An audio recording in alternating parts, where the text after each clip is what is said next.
Siz internetdə 3 ildən çoxdur ki, nə onlayn Apple Pay, Google Pay ödəmisiniz, hamısı bizdən keçib. Sahibkar var, vergilər var, bank var. Siz burada bu zəncirdə hardasınız? Bizdə müştərilər var ki, milyonlarla tranzaksiyalar keçir. Onlarda bir dəqiqə dayanma minlərlə itkilərə gətirib çıxardır və o baxır ki, biz ona alternativ veririk ki, sistemi dayanmasın. Biz sizə bu nə şərait yaradaq ki, siz qabağa aparasınız iqtisadiyyat. Yəni o sualı verən olmur. Dövlət qurumları çox güclüdür. Sahibkarlar çox zəifdir və onları eşitmirlər. İqtisadiyyatda da biznes yanaşması olmalıdır. Hədəflər olmalıdır, hədəflərə çatmaq məsələsi olmalıdır. Vaxt var idi ki, məsəl üçün işə götürəndə mütləq deyirlər ki, Excel-i bilməlidir, Word-ü bilməlidir. Yəni onlar qaldı keçmişdə. İndi artıq CV-də vaxtı gəlib ki, qeyd eləmək ki, hansı AI toollardan istifadə edirsən. Necə bitkilər üçün, canlılar üçün, quşlar üçün qırmızı kitabı varsa, eyni şəkildə sahibkarlara da elə yanaşmaq lazımdır bizim ölkədə. Elə bil ki, bax, adları qırmızı kitaba yazılıb. Vüqar Cəfərov 1982-ci ildə Bakı şəhərində anadan olmuşdur. Orta təhsilini 46 nömrəli məktəbdə almış, ali təhsilini Azərbaycan Dövlət Neft və Sənaye Universitetində və Xəzər Universitetində davam etdirmişdir. Hazırda Yığım Payment Services şirkətinin direktoru kimi fəaliyyət göstərir. Peşəkar fəaliyyəti dövründə innovativ yanaşmaları ilə seçilmiş və Ernst & Young tərəfindən keçirilən EY ilin iş adamı 2022 müsabiqəsində ən yaxşı müştəri həlli nominasiyasının qalibi olmuşdur. Ailəlidir, 2 övladı var.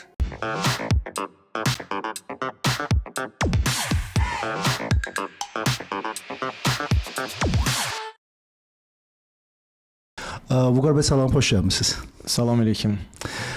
Vüqar bəy, sizin hal-hazırda yaratdığınız bu şirkət, Yığım, innovativ bir şirkətdir, mən deyərdim. Mən tanış olanda mən üçün çox maraqlı bir nüanslar yarandı orada.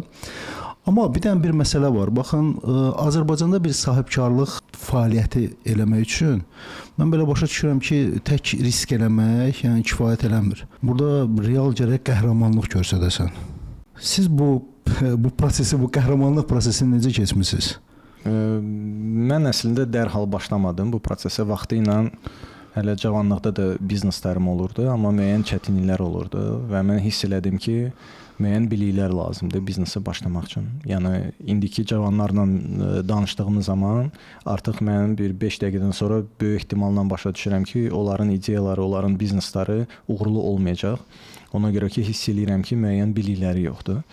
Və ümumiyyətlə, belə deyim də, sizin sualı mən 2 hissəyə bölərdim. Bir var ki, mühit, yəni haradakı biznes yaranmalıdır. Yəni mühit özü də çətin mühitdir. Yəni toxum kimi də yer var ki, toxum düşür. Yəni heç bir qayğısız, heç nəysiz bitki çıxır. Elə mühit var ki, orada çoxlu qayğı belə göstərirsən, amma ehtimal azdır ki, nəsə bir bitki çıxacaq ortalığa. Bizim mühit hesab edin ki, yəni tam formalaşan bir mühit deyil. Ondan başqa da deməli bilik baxımından, bacarıq baxımından daha güclü olmaq lazımdır. Daha çox dəstək almaq lazımdır ki, ehtimal çoxalsın ki, biznes uğurlu olsun. Yəni burada təkcə riskdən söhbət getmir. Hələ mən hesab eləyirəm ki, bizdə bizneslərin bir çoxusu ona görə uğurlu olmur ki, birbaşa ideyadan onun reallaşmasına keçirlər, amma onun arasında böyük bir proses var. Onun planlamasıdır, büdcələnməsidir, düzgün komandanın olmasıdır. Yəni çoxlu faktorlar var, hansı ki olmalıdır ki, ehtimal çoxalsın ki, bu biznes uğurlu olacaq. Vüqar bəy, baxın, siz bunu deyirsiniz, amma məsəl üçün biznes quranlara baxsaq, burada onlar, yəni əksəriyyətini də hansı ki özü başlayıb biznesə. Orada nə biznes plan olub, nə bir şey olub. Adam sadəcə olaraq başlayıb bu prosesə girib, sadəcə başlayıb eləməyə onu. Burada bu təzad yaradır əslində bu dediklərinizlə bağlı. Bunu necə yəni şərh eləyərdiniz? Deyərdim ki, yəni qıraqdan elə formalaşır. Mən elə özüm vaxtı ilə elə 20 neçə il bundan qabaq bir tanınmış brend idi. Onu rəhbəri ilə tanış olanda gördüm ki, adam heç adını yaza bilmir. Hələ birinci o vaxtda təəccübləndim ki, necə olub ki, belə uğurlu biznes qurub. Çünki biliklər hansı ki sahibkarlıqda lazımdır. və biliklər hansı ki, indi təhsil sistemi bizə verir, tamam fərqli biliklərdir. Təhsil sistemi daha çox əməkdaş tipli adam yaradır. Sahibkarlıq biraz başqa tip düşüncədir. Danışandan sonra adamda gördüm ki, sahibkarlıq düşüncəsi çox yüksək dərəcədədir. Yəni o təbiətdən bilir ki, hansı çətinliklər olacaq. Sonra sırf öz təcrübəsi üzərində qısa zamanda bu səhvlər edə-edə, yəni korrektirovkalarını edərək uğurlu biznes qurur. Və bazar təzə olduğuna görə, müəyyən sahələrdə rəqabət olmadığına görə, orada bilik olmadan bəzən yaratmaq olur biznesi. Çünki nəsə yeni bir şey yaradırsan, sənə heç kim mane olmur. Məsəl üçün biz biznesimizi başlayanda bizim gördüyümüz işləri heç kim görmürdü. Biz tam yenilik eləyirdik. İstər-istəməz o da bizə müəyyən vaxt verir ki, biz nəyisə səhv eləsək də düzgün korrektirovka eləyək. Amma nəsə siz indi bu dəqiqə yaxşı restoran yaratmaq istəsəz, bazarda o qədər çoxlu gözəl restoranlar var ki, hansında ki çox gözəl sistem qurulub, ora siz biliksiz daxil ola bilmərsiniz. O rəqabət həddindən artıq yüksəkdir. Yəni rəqabət olan yerdə gərək həm investisiyanın çox olsun, biliyin çox olsun, proseslərin çox olsun, komanda güclü olsun. Ona görə siz dediyiniz həmən sahələrdə ehtimal çox azdır. Amma təzə bir şey yaradırsınızsa, orada o səhvlər mümkündür. Və məsəl üçün sizdə belə deyim də, indi fintech sahəsində o sahədə biz indi hal-hazırda istəsək çox çətin olar da yaratmaq, elə girmək çox çətin olar işə. Bəli, ildən ilə çətinləşir. Hələ yaxşı nümunə dediniz. Yəni biz biznesə başlayanda nə regulasiya var idi. Yəni görürdük ki, müəyyən xidmətlərə, müəyyən məhsullara tələbat var və o sahə boşdur və biz gördük ki, bazara nə lazımdır bazarın inkişafı üçün, xidmətləri, prosesləri daha asanlaşdırmaq üçün o işləri görməyə başladıq. İndi istər-istəməz hələ bir dənə regulasiyadan keçmək üçün artıq, yəni mənim kimi indi fərz eləyək ki, gənc, hansı ki bu sahədə çalışmayıb, indi bu bazara daxil ola bilməyəcək. Çünki həm nizamnamə tələbləri var, məbləğ olaraq, həm proseslər, həm komanda baxımından, yəni faktiki ancaq böyük bir holdinqlər, böyük şirkətlər artıq bundan sonra daxil ola bilər bu bazara. Vüqar bəy, baxın, mən başa düşməyə çalışıram ki, bax sizin yığım şirkəti də hal-hazırda, mən tam adını bilmirəm də, yığım kimi tanıyıram. Yığım brendin adıdır əslində. Brendin adıdır, bəli. Mən bilmək istəyirəm ki, bax burada sahibkar var, vergilər var, bank var. Siz burada bu zəncirdə hardasınız?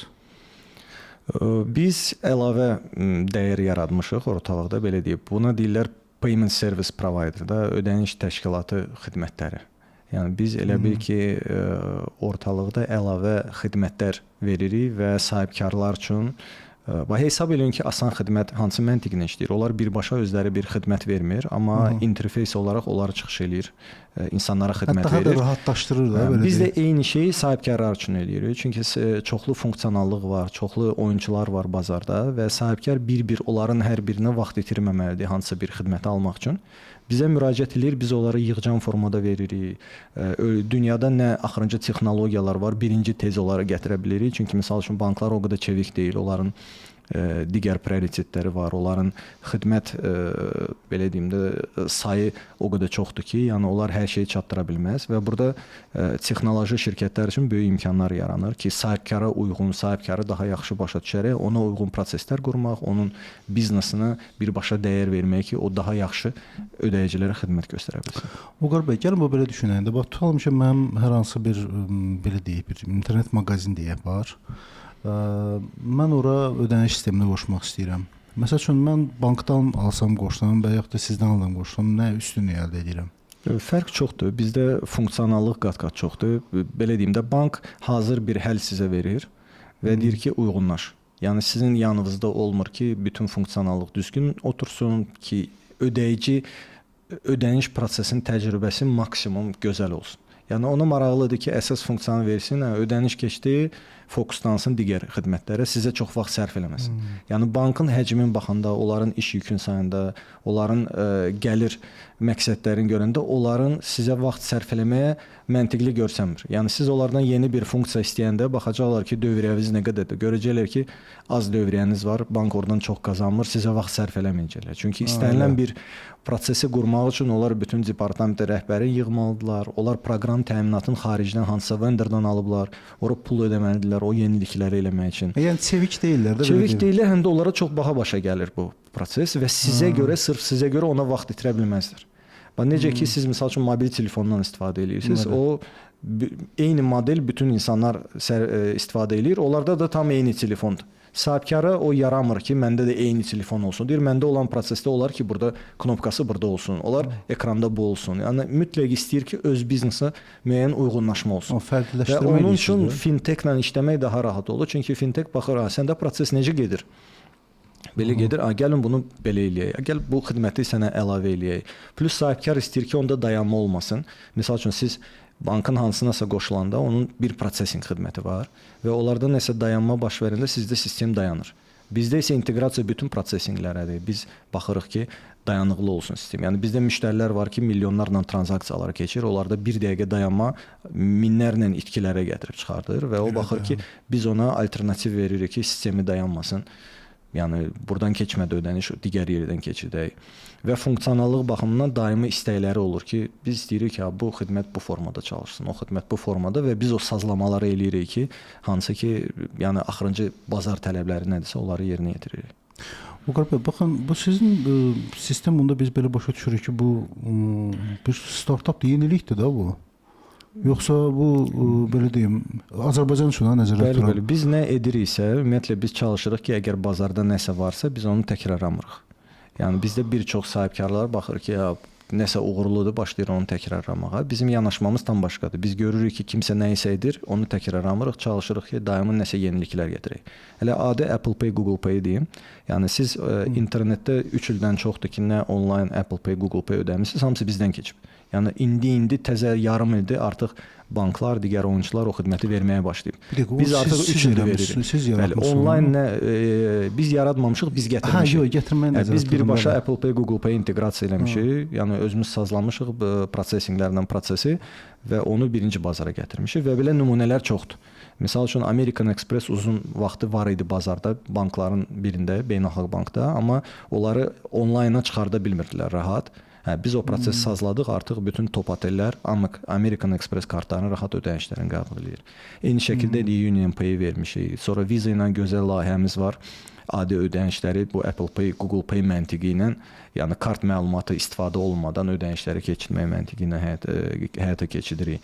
Məsəl üçün yeganə qalan yerli taksi brendimiz 189 artıq bu xidmətdən istifadə edir, Visa-dan dəstək alıb və onların bütün ödənişləri o texnologiyadan keçir. İndi digər müştərilərə də onu veririk. Və belə nümunələr bizdə çoxdur. Yəni biz vaxtı ilə, misal üçün mən özüm vaxtı ilə ödəniş təşkilatında işləyirdim, hardakı terminal şəbəkəsi idi və görürdüm ki, orada çoxlu çətinliklər var. Biznes gəlir, ödəniş terminalına qoşmaq istəyir, 3 ay, 6 ay çəkir. İnteqrasiya haqqı çox yüksəkdir. Görürlər balacadır, komissiyanı yüksək deyirdilər. Biz o prosesi o vaxtı yüngülləşdirdik ki, bütün ödəmə kanallarına bir inteqrasiyanın qoşulma imkanı olsun ki, sahibkar belə deyim də vaxtında tez bazara öz xidmətini çıxarda bilsin. Onu o vaxt elədiyi çox yaxşı, uğurlu oldu. İndi də misal üçün taksitləri eyni şəkildə eləyirik. Taksit nədir? Bu bir kartdır, tam kartdır, albalıdır. Siz hardasa alış-veriş eləyəndə onu hazır aylara bölürlər. Siz onu biz onu onlayn edirik və bizdən qabaq digərləri də çalışıb eləmək, amma bizim kimi heç kimi edə bilməyib. İndi çətinlik nədir də? Fərz eləyək ki, hansısa biznesdir, dükanlardır. Hətta yaxşı da böyük dövriyyələri var, amma onlar onlayna rahat çıxa bilmirlər, çünki əməliyyat xərcləri çox yüksək alınır.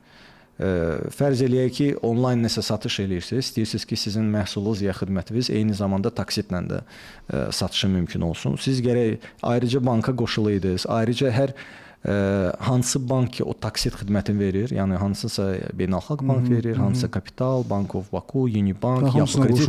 Gərək bir-bir hamısına qoşulmalısınız, yəni hamısına inteqrasiya eləməlisiniz, hamısından hər ay üzləşmələr eləyəsiniz, köçürmələrinə nəzarət eləyəsiniz. Yəni çoxlu əməliyyat xərcləri əmələ gəlir ortalıqda və vizual olaraq sayta kimsə daxil olanda hər birisini ödəyəndə fərqli yerə yönlənir ödəyici. Yəni yadda saxlanılan kartdan misal üçün taksitə bölə bilmirdiniz. Biz onu hamısını qəşəng yığdıq bir ekrana və bir inteqrasiyanı indi bütün müştərilərə verəcəyik və rahat şəkildə artıq bu bazar inkişaf eləyəcək. Yəni İndi nə vaxtda gözlənir inşallah? Biz artıq indi başlamışıq, bir neçə müştəriyə artıq vermişik. İndi də növbədə yəni işlək variantlar. Sizə göndərərəm, sonra baxarsınız. Çox gözəl formada. Yəni vizual olaraq da misal üçün saytda necəsə onu dözmək olur ki, sayta girirsən, görürsən altında yazılıb, bu taksit ora tıklayanda onun prosesinqinə keçir, bura eləyəndə ora keçir, amma mobil tətbiqdə yəni bu çox bərbad günündə görsənir. Bizim variant isə çox yığcam gözəl, həm vizual gözəl, həm də ki əməliyyat xərci rahat. Sahibkar gərək öz biznesi üzərində fokuslansın. Yəni arxada olan proseslərin sayı nə qədər çoxdursa, o biznesin həm maya dəyərini artırır, həm də biznesdən fokusunu ayırır. Yəni bu da əvvəl danışdığımız bu bizneslərin uğur ehtimalını artırma məsələsində çox vacib amildir. Yəni yerli bazarda sahibkarlar çoxlu resurs xərcləyir administrativ tərəfə və biznesə yönlənmək üçün çox az resurs qalır. Yəni biz istər-istəməz vaxtımız limitlidir. Əgər mən 50% vaxtımı administrativ məsələlərə yükləsəm, istər-istəməz artıq 50% qalacaq ancaq biznes üçün. Bu 80% olsa deməli daha çox yeniliklər, daha çox məhsullar, daha çox fayda, daha çox artım. Vüqar bəy, mən özüm də bir sahibkar olaraq sizdən çox razıyam bu məsələdə. Yəni həqiqətən vaxtımızı çox sərf edirik biz bu məsələlərə. Hətta elə vəziyyət yaranır ki, bax indi özünü götürsəz, bu vergiləri götürsəz, bankdan nə sənəd almaq, bu tenderlər, bu mən prosta sadəcə olaraq anlamaqda çətinlik çəkirəm ki, bu rəqəmsallaşma dövründə hansında ki, hər şey bir yerdədir, informasiyanı sən bir yerdə ala bilərsənsə, mən hər yerə niyə yenidən sənəd verməliyəm, niyə yenidən nəsə verməliyəm, onu aparmalıyam, bunu aparmalıyam, harada ki bir kliklə sən bütün bu informasiyanı əldə edə bilərsən. Yəni bu qurumlar arasında bir əlaqə mi yoxdur? Yəni bir-birinə məlumat mı vermirlər? Mən onu sadəcə olaraq başa düşə bilmirəm və bu bizim təkcə məndə bu deyil. Yəni sistem belə baxsaq sənin sahibkarların qarşılaşdığı bir problemdir.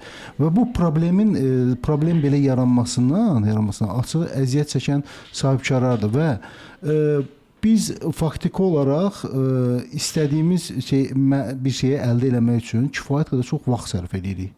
Həddindən artıq çox, hansı ki gedib realda, yəni başqa bir satış əzi daha uğurlu olar bizim üçün. Bu siz ümumiyyətlə Azərbaycan bazarında müqayisəli şəkildə də, yəni başqa ölkələrlə müqayisədə nə problemlər görürsünüz, hansının ki üzərində daha da yaxşılaşdırmaq olar da belə deyim də.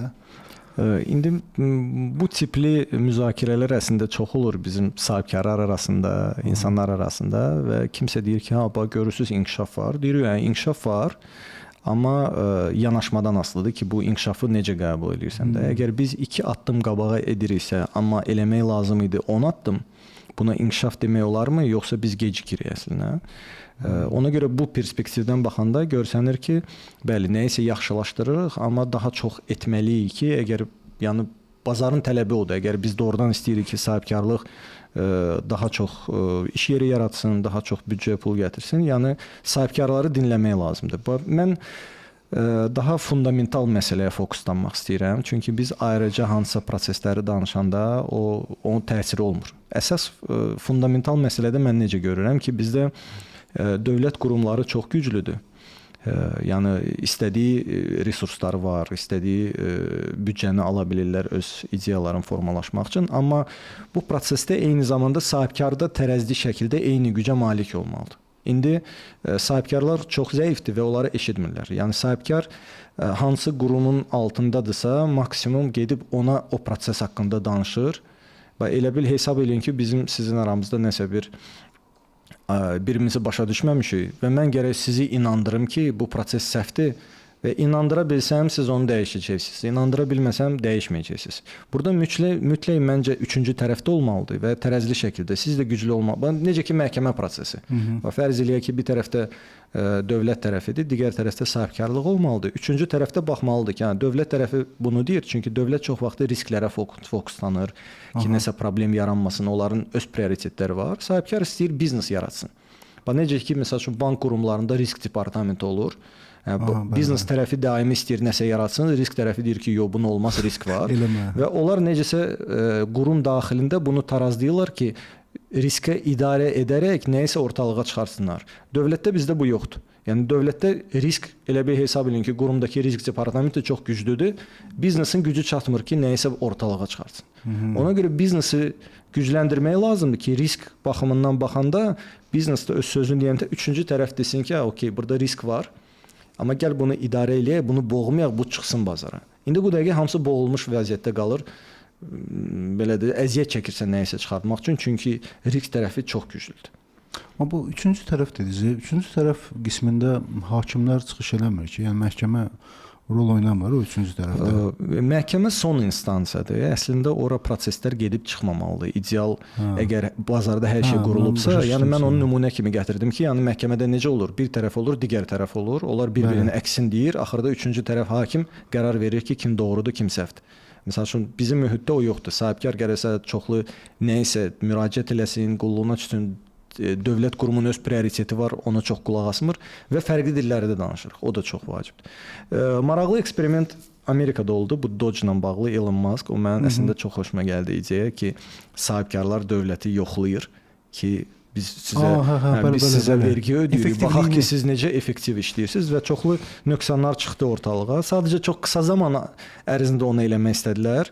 Ona görə çoxlu belə deyim də mənfi tərəflər də çıxdı ortalığa, amma ideya kimi çox gözəl idi. Demirəm ki, tam eynisi bizdə olmalıdır, amma ən azından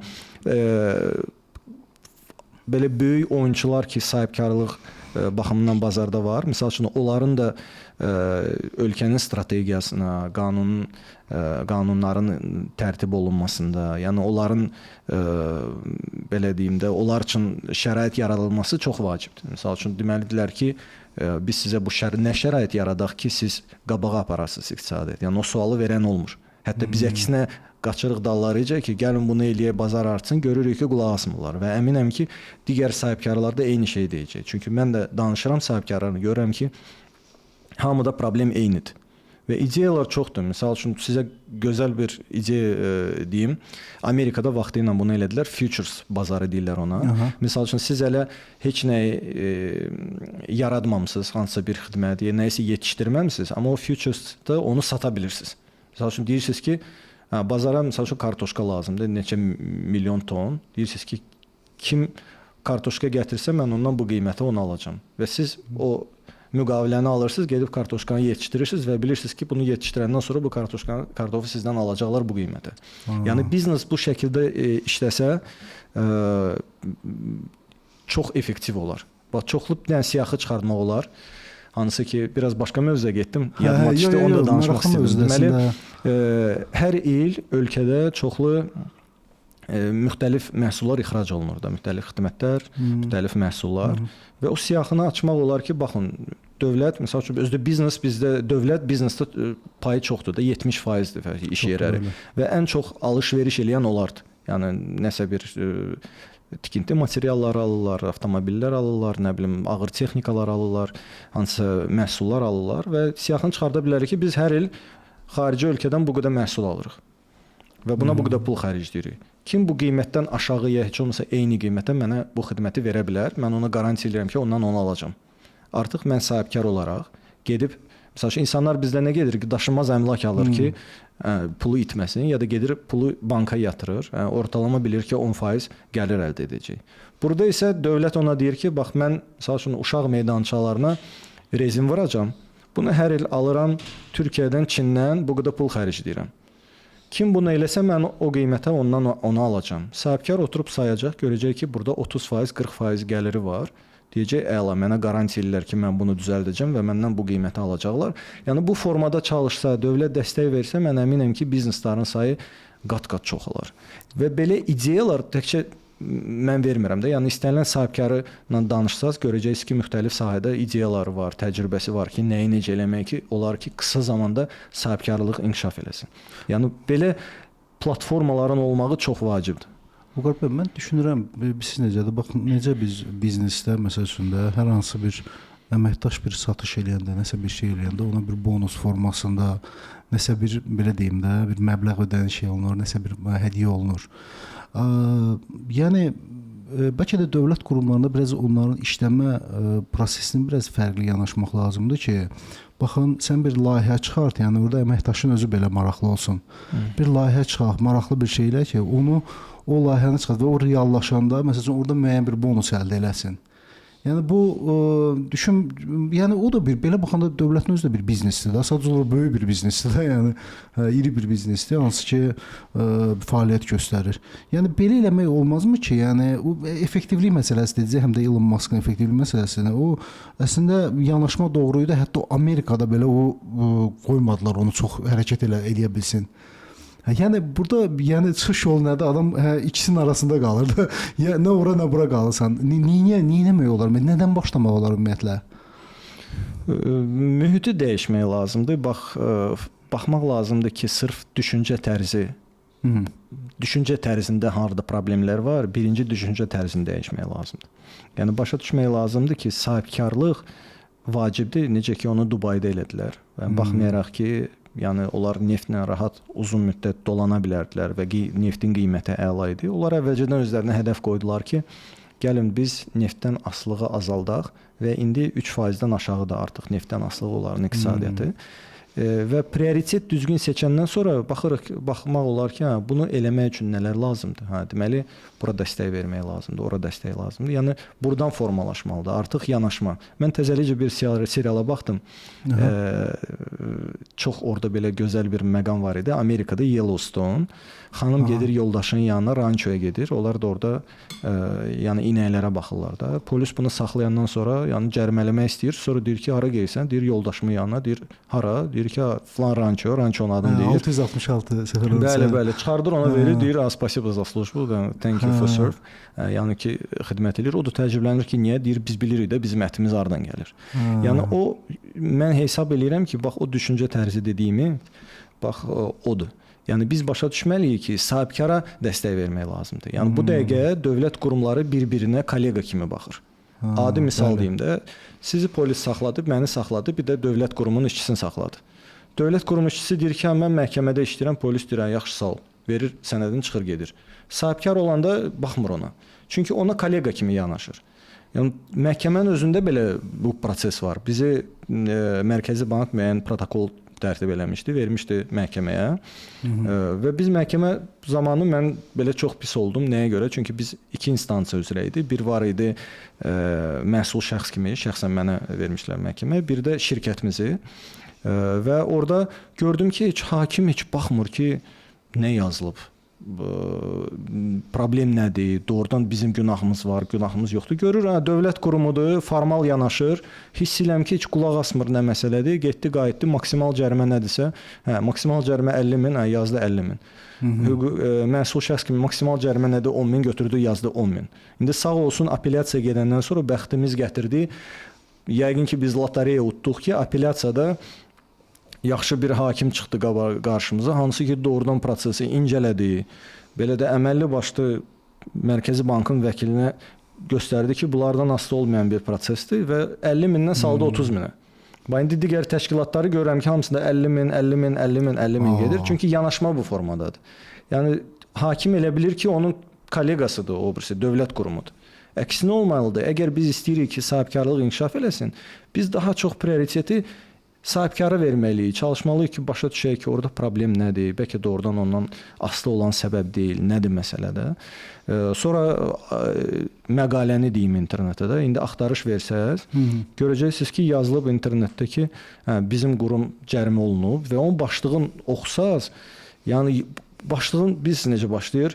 Nə bilim, antiterrorçuluq qanunu, nə bilim, nə çirkin pulların yuyulması bəndin, nə bilim, nə bilim, nə bu qədər. Elə bil ki, biz terroristik də. Yəni bu formada məqalə dərc eləmək sahibkar haqqında bir araşdırın, baxın, o qanunun adıdır. Biz orada nə bilim hansısa sənədlər çatışmayıb, protokol çatışmayıb, bizə tədbir planı veriblər. Onu bağlamışıq çoxdan. Belə baxanda olur da, yəni. Xırda bir şeydir, amma bizim indi müştərilər onu oxuyanda baxır ki, bunlar orada nəsə çirkin pullar. Yəni kim onun diqqətlə detalına gedəcək ki, ancaq kim sözünə sual verir ki, bu nədir?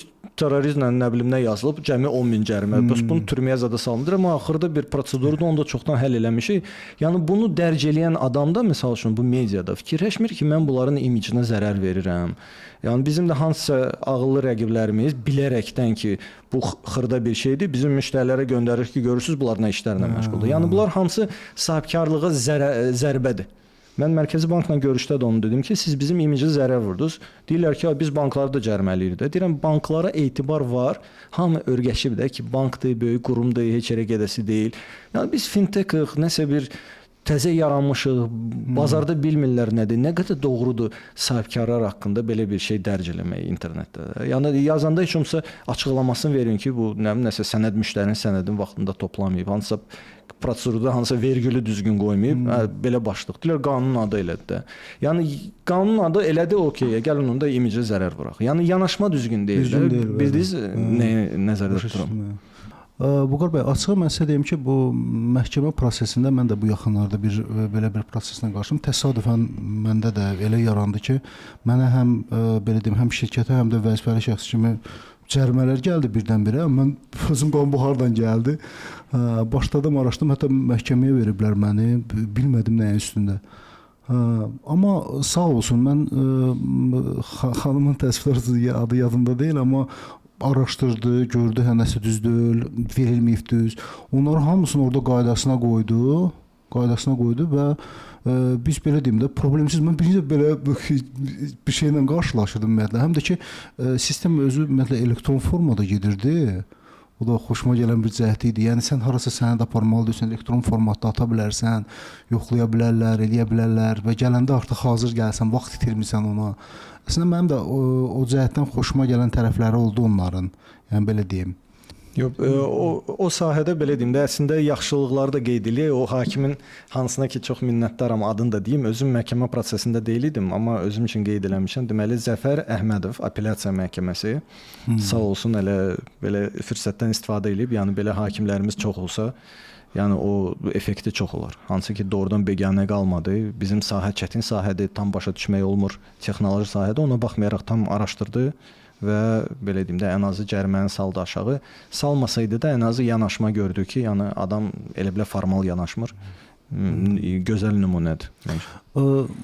Baxın, bir çox şirkətlər var, mən baxıram da. İndi hal-hazırda bir iş görəndə baxsan ki, deyir, qardaş, mən şey eləməm, mən bir dənə kartdan karta at mənə. İşimi görüm də, mən istəmirəm şey eləmək, problem yaşayım, vergilərlə, nəyinənsə. Mən sadəcə olaraq müəyyən bir müddət biz özümüz belə korporativ işləyirik deyə daim köçürməklə də bizim də işimiz yoxdur da cəmaatla, amma görürəm cəmaata başa düşə bilmirəm ki, niyə bu proses belə gedir də, yəni. Yəni belə şəffaf işləmək o qədər mi ağırdır, o qədər mi çətindir Azərbaycanda? Mən hesab eləyirəm ki, əslində insanlar hazırdır şəffaf formada çalışmağa, sadəcə qorxu hissi çoxdur. Çünki prosesi tam başa düşmürlər. Görür də gündə musiqiçilərdir, nəsə təmir işlərini görəndir, nəsə kimsə gəlir, nəsə filtrlər dəyişirlər, hardasa neynirlər, xırda işlərdir. Yəni onlar çəkinirlər vöyün açmaq. Çünki onun sabah hesabatı var, gündə qanunvericiliyi dəyişir, çox mürəkkəbdir, gərək mütləq kimsə onlara dəstək olsun. Kimsə dəstək olanda bu hesabatları verəndə də rahat yatmırlar ki, bəlkə o adamın başı çıxmır, səhv verir və doğrudan elə həm xərc yaranır, həm də ki məlum olur ki, nəyisə düzgün verməyib, sonra əlavə cərimə gəlir. Yəni adam tam fokusu dəyişir, iş görməyin əvəzinə oturub narahat yatır ki, mən orada nəyisə səhv eləmişəm. Ona görə əgər biz istəyirik ki, xırda sahibkarlıq inkişaf eləsin, yəni bir neçə ölkədə yaxşı bir praktika var, orada heç vöyün yoxdur, elə şəxsiyyət vəsiqəsində fin-kod ki yoxdur. Onu elə vöyün kimi istifadə edirlər və müəyyən məbləğə görə deyirlər ki, heç bir vergi ödəmədən bu məbləğə qədər sahibkarlıqla məşğul ola bilərsən. Onlar da rahat gündəlik elədiyi xırda xərclərdir, xırda xidmətlərdir. Rahat onlayn şəkildə onu qəbul edirlər. Bu da istər-istəməz digər tərəfə rahatdır. Öz xərclərini göstərə bilir. İqtisadiyyat üçün yaxşıdır ki, artıq görürlər ki, bazarda nə qədər xidmət məhsul satışı gedir. Yəni bazar şəffaflaşır və imkan yaradır ki, şirkət və xidməti göstərən böyüsün. Mən neçə dəfə şahidi olmuşam ki, bizdə sahibkarlar o administrativ məsələyə daha çox fokuslanırlar ki, mən necə ƏDV-yə düşməyim, onu eləməyim, bunu eləməyim və fokusu qalır orada, sonra da ya inkişaf eləmir, ya da ki batır. Halbuki onun ideyası olmalıdır onda ki, mən necə daha çox satış eləyim, necə daha çox dövriyə edim, o haqda düşünməlidir. Ona görə bax bu yaxşı termin var. Elə dünən onu yada sala bilmirdim, kolleqalar yadıma saldı. İnkubasiya dövrü də deyirlər. Bu məsəl üçün texnoparklarda, startap ekosistemlərdə o terminlə istifadə edirlər. Çox yaxşı termindir inkubasiya. O nə deməkdir də? Yəni biz nəyisə təzə, yəni bitkidir, ya nədir əkmişik, əvvəl onun qayğısına çox qalırıq ki, biraz güclənsin, sonra gedib harasa əkirik də. Yəni biznesə yanaşma da belə olmalıdır. Yəni o təzə çıxanda o qədər sağlam, o qədər rahat olmalıdır o proses ki, insanlar qorxmadan hər şeyi cəhd eləsinlər, yoxlasınlar, müəyyən həddə çatsınlar, gördülər ki, tutdu, ondan sonra artıq müəyyən xərclər eləsinlər. və bəlkə orada da onlara dəstək olasan ki, biraz da artım olsun. Yəni bu dəstək sistemi inkişaf olmalıdır. Bildiniz nəyi nəzərdə? Mən bildim onu Vüqar bəy. Baxın, mən bir dənə bu yaxınlarda indi çıxışlara baxırıq, qulaq asırıq. Deyirlər ki, Azərbaycanda məsəl üçün ümumdaxili məhsul çox aşağı səviyyəyə düşübdür. Yəni tarixdə elə bu qədər aşağı olmayıbdı, yəni belə. Digər ölkələrlə elə yanımızdakı ölkədə, yəni Amerika ilə müqayisə eləmirəm yəni. Müqayisə ilə orada 7%, 8% artım var müdaxilə məhsulda, bizdə çox aşağıdır. Baxın, sonra orada müqayisə olunur ki, oradakı vergi sistemi necə tətbiq edilir, necə yanaşma eləyirlər. Və artım məhz oradan gəlib. Yəni bu Gürcüstanda onun nefti yox, belə bir şey yoxdur ki, yəni deyəsən ki, nə isə var, ona əsasən artım edibdir. Və yaxud da o qaydayla da elə Ermənistanda. Yəni baxın, yəni bunu görmürlərmi ki, yəni burada belə bir problem var? Yəni bu biznesin əsası, ümumiyyətlə iqtisadiyyatın əsası kiçik biznesdir də. Yəni bu kiçik biznesi yəni dəstək verməli olmazmı? Yəni necəsə bu endirim faiz, belə deyim də, sözü gətirim, vergilər, faizləri daha aşağı olsun, daha münasib olsun. Yəni bunu eləmək olmazmı? Hər şey eləmək mümkündür, amma onun üçün nə olmalıdır da? Bizdə mən görürəm ki, kimsə uğursuz olanda öz peşəsində onunla sağollaşmırlar, özü də ərizəsini yazıb çıxmır. Bax bu göstəricilərlə hansı ki bizim iqtisadiyyatda baş verir. Bir çox ölkələrdə insan hansı ki bu işə cavabdehlidir, öz ərizəsini yazıb çıxardı. Bizdə normaldır, oturur, alınmadı bu illər, gələn il alınar. Yəni bu proses belə işləmir də. Bu proses elə olmalıdır ki, hədəflər qoyulmalıdır. Məsəl üçün də ki, artım bu qədər olmalıdır. Əgər hədəfə çatmadınsa, sağ ol, növbəti adam gəlsin, kim ki bunu bacaracaq. Fikir versəz, bizdə bu proses yoxdur, hamı rahat oturub. Yolu çəkə bilərsə, amma yol dağılacaq, heç kimi cəzalandırmayacaqlar ki, yol dağıldı. Təzədən gəlib təzə yol eləyəcəklər. Amma o hamısı puldur, sərf olunub, vaxtdır, o çox dəyərlidir. Məsəl üçün bizim şirkətdə necə də hədəf qoyulur, o hədəfə çatmaq lazımdır. Hədəfə çatmasaq, o insanlar cavabdehliyi daşımalıdır ona ki, baxmalıyıq ki, niyə görə çatmadıq, eləmədik. Yəni iqtisadiyyatda da biznes yanaşması olmalıdır. Hədəflər olmalıdır, hədəflərə çatmaq məsələsi olmalıdır. Yəni bu təəssüf ki, bizdə yoxdur bu. Bu yaxında bir dənə podkastda qulaq asırdım. Orada bu süni intellekt haqqında danışırdılar. O deyir ki, bizim fərqi insanla süni intellektin fərqi bilsən nədir? O yəni intellektual səviyyəyə görə insandan təbii ki, yüksəkdir. Amma bir dənə nüansı var ki, o məsuliyyəti götürə bilmir. Yəni o məsuliyyəti götürə bilmir deyə o qorxu şeyi yoxdur da. O zanlı deyə bu insanın faktoru burada daha üstün rol oynayır. Baxın indi o dövlətin özündə, ümumiyyətlə dövləti bir qırağa qoyaq. Yəni adicə götürün bir futbol komandasını, onun məşqçisi, yəni o hədəfə çata bilmirsə, çıxardırlar da müaydə məsələ ki, təzə məşqçi gətirirlər, şeylər. Eyni qaydada bax dövlət qurumlarında baxsan ki, müəyyən bir şeylər, həqiqətən yeniliklər eləyirlər. Görürsən ki, nəsə gətirirlər, amma nəsə elə bir arxası gəlmir onu. Bir dənə gəldi, arxası gəlmir ki, bunu nəsə dəstəkləsin, daha çox kömək olsun. Bax boşluqları ümumiyyətlə regulyatorlarda da həm də boşluqları nədə görürsüz? Bax siz indi o daha aydın görürsüz də o şeyin içindəsiz. Nədə var orada boşluqlar? Yenə dediyim kimi, yəni düzgün hədəflər qoyulsa, regulyator təkcə məqsədi olmasın ki, biznes kimi ki, mən bazarda bu qədər pul topladım, büdcəni doldurdum, o hədəf deyil. Çünki o, yəni əgər ondan da çox topla, get pulun hamısını al sahibkardan, büdcəni doldur, dinlən bu qədər pul və fəxr elə ki, mən büdcəyə bu qədər pul gətirmişəm ya da eyni şəkildə gömrük. Yəni onların funksiyası tamam başqadır da. Yəni onlar eyni zamanda büdcəni formalaşdırmalıdırlar ki, daha da bazarı stimullaşdırsınlar ki, bazar inkişaf eləsin. Əgər o pulu alanda bazar inkişaf eləmir, əksinə reqressiya eləyir, deməli hədəfi yerinə yetirmir. Yəni bu prizmadan yanaşmaq lazımdır bu məsələ. Məsələn, adi sizə deyim belə xətrimə dəyən misal deyim də, o günləri girmişəm dükana. Mən də bizim nar şərablarla çox fəxr eləyirəm də. Ömür boyu xaricilərdə hədiyyə eləyirdim. Deyirdim ki, bizdə nar şərab var, elə var. Düşmüşəm nar şərab almağa, görürəm ki, yerli nar şərab tapa bilmirəm. Bilmirəm, marketin adını da deməyəcəm, ofisimizin altındadır. Çaxıram dükanı, deyirəm, bəlkə başqa yerə qoyublar yeri, ancaq Türkiyəni görürəm nar şərablar var. Deyirəm, bizim yeri nar şərab yoxdur, deyir, yoxdur. Axır məcbur olduq, sonra getdik başqa marketdən tapdım yerli nar şərabı. Vaxt var idi ki, mən marketə girəndə orada deməli bütün nar şərablar bizimkilər idi. Arxada hardasa bir dənə, iki dənə Türkiyənki olardı və bizim nar şərab qat-qat ondan dadlıdır da. Yəni mən məcbur olub Türkiyənkini alanda evdə uşaqlar dərhal dedi ki, bu nə dadsız nar şərabdır belə. Dedim ki, alaram o birisinə. Yəni bu əslində xırda göstərici deyil də. Yəni bu o deməkdir ki, necə oldu ki, bir neçə il ərzində bizim nar şərabların sayı azaldı birdən-birə və bunu bir çox sahələrdə müşahidə eləmək olar və bunu kimsə mütləq analiz eləməlidir, baxmalıdır ki, məsəl üçün sahibkarlar buna məşğul idi, indi sayı azaldı. Yəni nə baş verdi? Bəlkə nəsə onlara təsir edən faktorlar var. Gəlin onu düzəldək ki, bu əksinə artsın.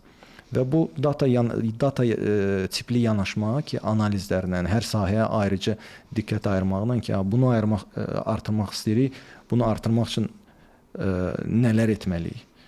Yaxşıdır, nümunə deyə bilərəm sizə. Bu Futures-dən danışdım. Alternativ enerjini də nümunə gətirim. Məsəl üçün, iki dənə xarici şirkət var. Mən bilən, indi ola bilər sayı çoxdur. Hansı ki, alternativ enerjinin ölkədə inkişaf elətdirir. Onlar üçün bir ərazi veriblər ki, siz burada günəş enerjisindən enerji verəcəksiniz və dövlət sizdən qarantiya verir ki, neçə il ərzində bu qiymətdən sizdən bunu alacaq. Yəni ola bilər ki, dövlət üçün bu qiymət artıq sərfəli olmayacaq. Məsəl üçün özü fərz eləyək ki, elektrik enerjisini hazırlayanda ona 3 qəpiyə başa gəlir, amma ondan 5 qəpiyə alacaq. Artıq o investor bilir ki, mənim qarantiyalı qiymətim var, onu yatırım eləyir. Niyə yerli sahibkarlara eyni şey etmək olmaz? Qarantiya vermək ki, bu qiymətə bunu sata biləcək. Ya hansısa, misal üçün indi bizdə ən çox kənd təsərrüfatıdır da, indi hansı ki, istəyirik ki, inkişaf eləsin. Yəni orada qeyri-müəyyənlik o qədər çoxdur ki, insanlar qorxur oraya yatırım eləməyə. Ya da yatırım eləyir, sabah nəsə qiymətlər dəyişir, vergi dəyişir, siyasi məsələ dəyişir, o hazırladığı məhsulun xeyrini görə bilmir və yatırım eləmir, iştah azalır ki, ora yatırım eləmək istəyən falan. Yəni bu sistem üzərində bir-bir hər sahə üzrə işlənilsə, nəsə qazanmaq olar, yəni nəticə qazanmaq olar. Şirkətlərin əksəriyyətini görürəm, hansı ki işləyirlər də, kiçik biznesdə mən nəzərdə tuturam da əlbəttə ki. Bax onların çətinlik çəkdikləri məsələ sizin inkubasiya dövrünüz dediniz, hansı ki inkişaf dövrü. Bax o dövrü sanki bir adlaya bilmirlər. Mən hətta misalı vergilərlə və digər məsələlərlə niyə çəkdim? Müəyyən bir müddət ərzində olmazmı ki, onlara müəyyən bir güzəştlər olunsun ki, onlar o dövrü daha yaxşı keçsinlər, daha çox çiçəklənən anında gələsən, gəl götür onun vergisini, digər məsələlərini. Yəni bu eləmək olmazmı bunu? Yəni bu qədər çətindir. Onun yaxşı praktikaları var və bizdə çalışırlar onu tətbiq eləsinlər, amma neçə illərdir mən bu haqqda danışıram televiziyada, intervyuda belə ki, yəni orada düzgün deyil. Məsələn bu texnoparklar ki, tətbiq olunur, sonra iqtisadi zonalar və s. Yəni bunun praktikası elə vaxtı ilə Belarusiyada yaratdılar belə bir şey. Yəni insan getdi Amerikada Silikon Valley gördü, gəldi eyni şey elədi Belarusiyada və indi Amerikanın misal üçün IT sahəsinin çox güclüdür də onlar şirkətlər yarandı, EPAM kimi şirkətlər, hansı ki həm Belarusiyada işləyirlər, həm Amerikada işləyirlər və orada nələrsə yaradırlar və sonra eyni praktika ilə texnoparklar digər ölkələrdə də başladı yaranmağa. Bizdə də yarandı. Amma effektivliyin hələ ki görmürəm və çoxlu biz misal üçün texnoparkın üzvüyük, bundan qabaq Kobe şəhidnaməsini almışdıq. Yəni orada da problemimiz oldu. İndi də qeyri-müəyyənliyimiz var. Neçə aylarda texnopark kağızımız var. Heç normal axıra qədər suallarımıza cavab ala bilmirik ki, onu necə istifadə eləyək. İstifadə edə bilmirsiniz də onu, hə? Yəni çətinlik çəkirik də. Yəni bilmirik bizə nə şamil olunur, nə şamil olunmur. Kobe'də əziyyət çəkdik, elə bildik ki, biz gəlir vergisindən azadıq. Gəlirimizi artırdıq, sonra 7-8 aydan sonra məlum oldu ki, bizə şamil olunmur. Çünki biz orta biznesıq. O ancaq kiçik biznesə şamil olunur. Birdən-birə böyük məbləğdə, yəni 700-800 min vergi ödədik. Yəni o da biznes üçün birdən-birə ödəmək, yəni əməlli başlı belə hiss edir. Yəni hər dəfə görürük ki, nəsə üzləşirik.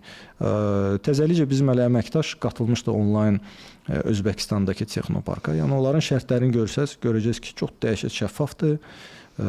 Həm şəffafdır, həm də ki yaxşıdır. Yəni heç nə ödəmirsən, sənin üçün hər şey eləyirik, onu eləyirik, təki gəl. Yəni onlar o ekosistemi yaratmaq üçün yəni asan bir şərtlər eləyiblər ki, orada sual yaranmaz. Eyni şey Qazaxstanda, onu da misal gətirim sizə bir dənə. Deməli Mənim itim var. Mən hər səhər gəzdirirəm. Bir xanımla tanış olmuşam, hansı ki Rusiya vətəndaşıdır.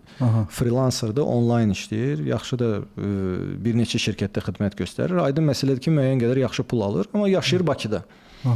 İndi o günləri görürəm, deyir ki, təəssüf ki, mən çıxıb gedirəm. Deyirəm, nə məsələdir? Deyirəm, mən vizam qurtarıb, viza ala bilmirəm. Ona görə gedirəm.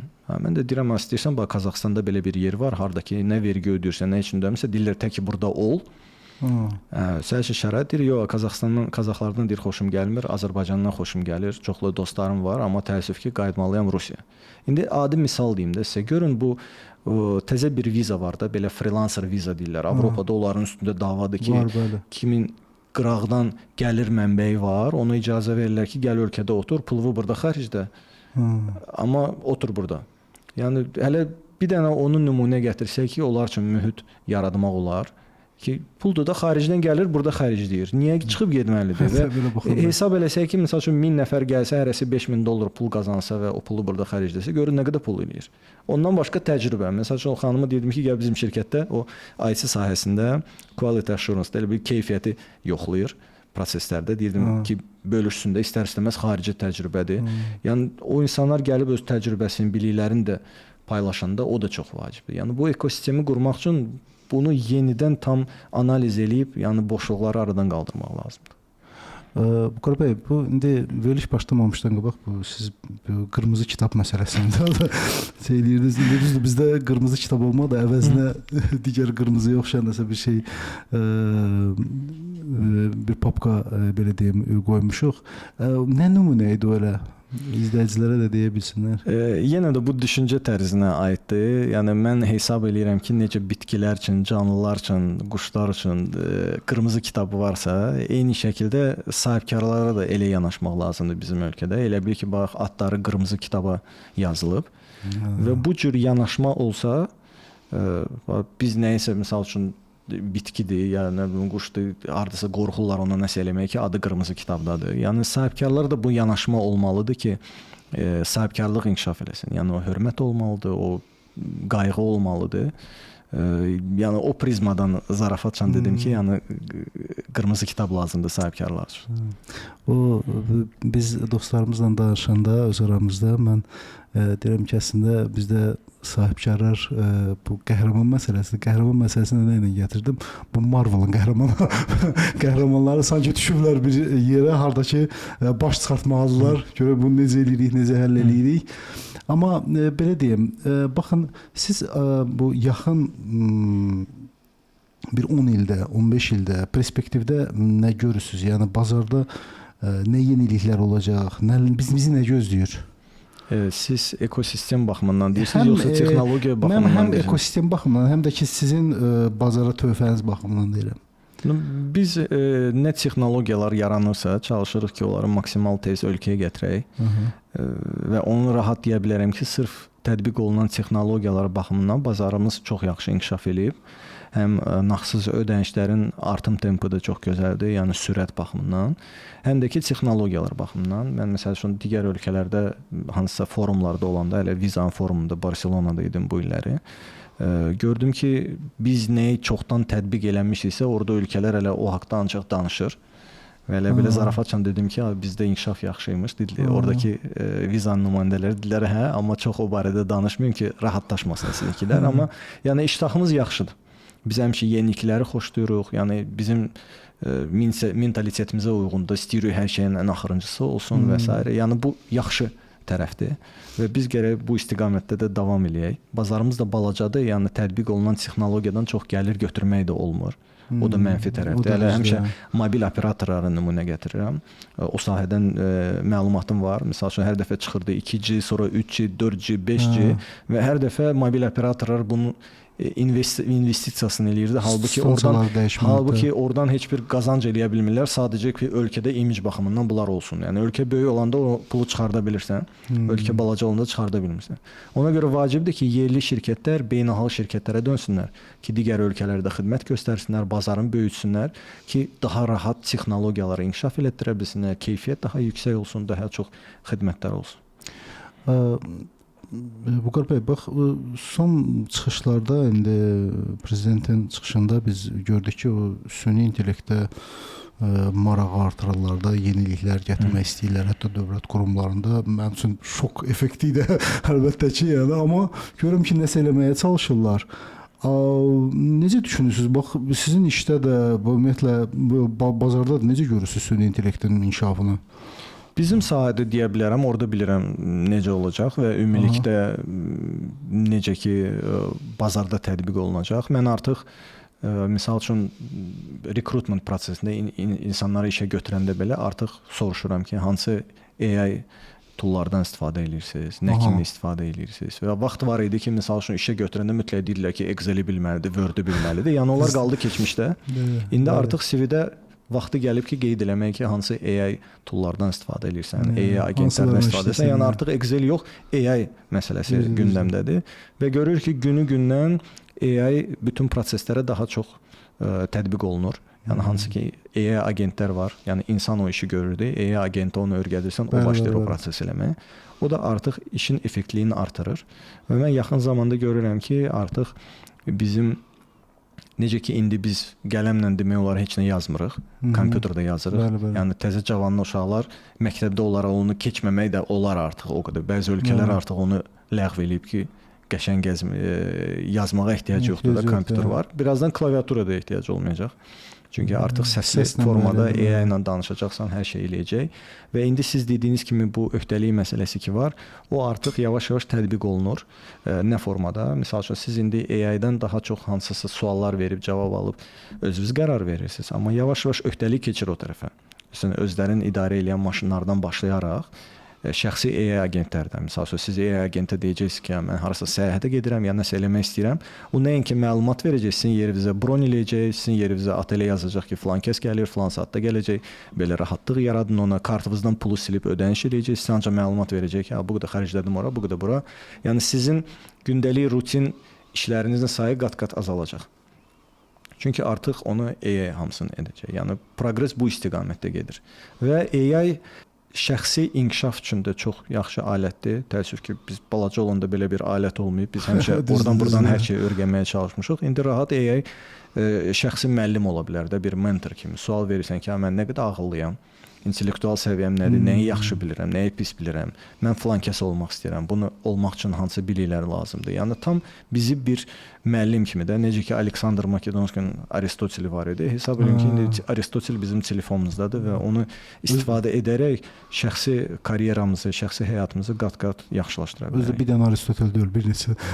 Bəli, yəni ən cəmlənmiş formada. Bəli. Belə, amma məsələ belə bir şey deyim, o AI ilə bağlı artıq bizim işlərdə də mən görürəm artıq 40%, hətta 50% yəni istifadə daha yüksəlibdir. Və sonda bir sualım nədən ibarətdir? Baxın, ödəniş sistemlərini dedik, tətbiq olunur, yeniliklər var, həqiqətən möhtəşəmdir. Təşəkkür edirəm sizə buna görə, yəni göstərdiyiniz əməyə görə. Bu proseslər, bu texnoloji yeniliklər necə düşünürsünüz? Bu sonda iş yerlərinin belə deyim, sıradan çıxmasına, insanların işsiz qalmasına gətirib çıxartmayacaq ki? İstər-istəməz ona gətirir və texnologiya tez artdıqda ola bilər ki, insanlar çatdırmasın da. Müəyyən texnologiyalar daimi çıxırdı ki, onlar insanları işsiz qoyurdu, amma o sürət o qədər yavaş gedirdi ki, insanların vaxtı olurdu ki, digər istiqamətlərə yönlənsinlər. İndi o sürət daha da artıb, ona görə insanlar da daha sürətli müxtəlif peşələrdə işləməyə bacarıqları olmalıdır ki, istənilən sahədə tez adaptasiya eləsin. Yəni qabaqki kimi dövrdə bölürdülər ki, sən bu işə cavabdehsən, otururdun həyatının axırına qədər ancaq bu işlə məşğul olurdun. Yəni bunlar məncə qaldı keçmişdə. Ona görə indi daha universal olmaq lazımdır və tez-tez peşələri dəyişməyə bacarığı və mövcud alətləri istifadə edərək daha effektiv olmaq. İndi misal üçün adi proqramistləri deyim də, indi proqram kodların belə AI yazır. Və insanlar çox vaxtı misal üçün proqramistlərə nəsə tapşırıq verir AI ki, mənə bu kod lazımdır. Biraz burasını düzəldir və buraxır. Yəni daha çox iş görə bilər. Və bəzən junior hansısa bir belə peşəkar olmayan proqramist artıq ortalıqlara nəyisə çıxarda bilir. Yəni bunu istifadə edərək daha çox məhsul, daha çox xidmət, daha çox fayda bazara vermə imkanı var. Sadəcə o alətləri düzgün istifadə etmək bacarıqları mütləq lazımdır. Vüqar bəy, mən bir daha sizə təşəkkür edirəm. Həqiqətən belə deyim də, bəzi suallarım vardı hansına ki, sizlə bərabər tapdım. İnanıram ki, izləyicilər üçün də maraqlı olar. Bir daha gəldiyiniz üçün, iştirak etdiyiniz üçün təşəkkür edirik. Çox sağ olun dəvət üçün, sağ olun. Sağ olun.